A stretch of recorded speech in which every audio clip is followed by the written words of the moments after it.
चिड़ियाघर का यादगार दिन। अफान, रेयान और हमदान अपनी अम्मी और अब्बू के साथ चिड़ियाघर जाने के लिए तैयार हो गए।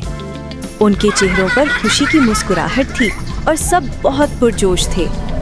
जब वो चिड़ियाघर पहुंचे तो वहाँ रंग बिरंगे जानवर उनका इस्तकबाल कर रहे थे। अफान, रेयान और हमदान ने अब्बू से आइसक्रीम मांगी। सब ने मज़े से ठंडी ठंडी आइसक्रीम खाई। तीनों भाई बंदरों के साथ खेलने लगे, उन्हें खिलाया, फिर हाथी पर सवार हुए। उन्होंने हर जानवर के साथ खूबसूरत वक्त गुजारा और बेहद खुश हुए। चिड़ियाघर में उन्होंने झूले लिए, छलांगे लगाईं और जोर जोर से हंसने लगे। दिन के आखिर में सब ने तस्वीरें बनाईं और कहा, ये हमारी जिंदगी का बहुत खूबसूरत दिन था। और कहानी के एंड में अफान बोलता है, प्यारे दोस्तों, हमारी वीडियो को लाइक करें, चैनल को सब्सक्राइब करें और तफरीह के लिए हमारे साथ जुड़े रहें।